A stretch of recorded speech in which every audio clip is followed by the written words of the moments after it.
LOC के पास वादियों में एक तरफ लहलहाते खेत हैं, गेहूं पक चुकी है, तो दूसरी तरफ उस लहलहाती फसल को बर्बाद करती पाकिस्तान की शेलिंग की वो तस्वीर है जिसे देखकर यहां गांव के लोग सहमे हुए हैं, डरे हुए हैं। देखिए, ये पिछली रात ही एक शेल यहां पर आकर गिरा और कितना बड़ा खेत का हिस्सा और गेहूं को उसने बर्बाद करके रख दिया है। ये कैसे हुई घटना और कितने बजे की कल की घटना? ये कल रात को तकरीबन 11 बजे की घटना है। 11 बजे एक तो नहीं, बहुत गिरे हुए हैं यहाँ भी, बहुत खेत खत्म हुए, मकान गिर गए, बहुत बुरा हाल हुआ है। कल रात भी ऐसा नहीं। तो ये तो आपका घर यहाँ से 50 मीटर की दूरी पर भी नहीं है, तो आपके घर की तरफ भी आ सकता था। आ सकता था सर, देखो आप बचा लिया, ऊपर वाले ने आ तो सकता था। ये यहाँ और भी हैं कोई जिस तरह से ये फसल बर्बाद हुई है, और भी आसपास गिरे हैं या सिर्फ एक ही है? ये इधर भी गिरे हुए हैं सर, इधर भी गिरे हुए हैं, इधर गिरे हुए हैं मकान के साथ। ये गिरा हुआ है, वो देखो मकान की दीवार तोड़ी, उधर गाड़ियाँ टूटी हुई, मकान टूटा हुआ है, गेट सब कुछ टूटा हुआ है सर।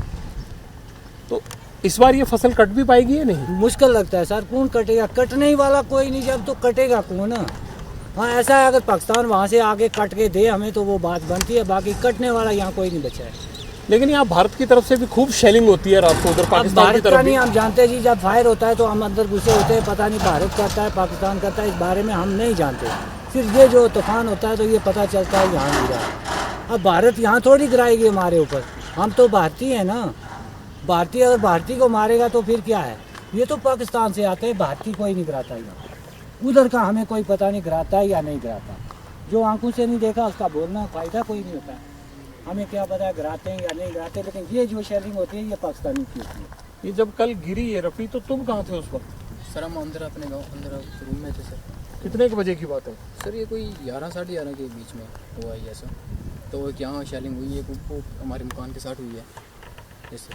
तो आप देखने आए या सुबह ही आए हैं? नहीं सर, रात को कैसे आएंगे, रात को तो डर है। और अब जब साथ में तो गिरेगा, आपको पता है इनकी आवाज़ भी बहुत ज़्यादा होती है, तो अब इंसान आवाज़ सुन के ही डर जाता है, तो बाहर निकलना तो नामुमकिन बात है। आपको क्या लगता है कि अगर ये जंग लंबी खिंचती है तो आप लोगों के लिए तो और दुभर स्थिति बन जाएगी, क्योंकि यहाँ पर तो हालात अभी जंग जैसे। सर ये तो हमारे जितने भी आम लोग हैं तो सबके लिए नुकसान की बात है। अगर जंग ज़्यादा बढ़ती है तो ये तो नुकसान होगा सबका। इसमें तो किसी का जंग में तो फ़ायदा तो है नहीं, ये तो नुकसान के लिए है जंग। तो अगर फ़ायदा चाहना हो तो उसके लिए बातचीत करनी है। मोदी साहब को बातचीत करनी चाहिए पाकिस्तान वालों के साथ कि जंग ना हो। तो पाकिस्तान वालों ने तो सबको यहाँ पे बर्बाद करके रखा हुआ है। तो उधर से हमारे गांव के साथ, ये हमारा घर है, उधर से शेलिंग हुई है सर, तो एक साइड से दीवार जो पूरी ख़त्म हो गई है। तो ऐसे देखना चाहिए मोदी को भी।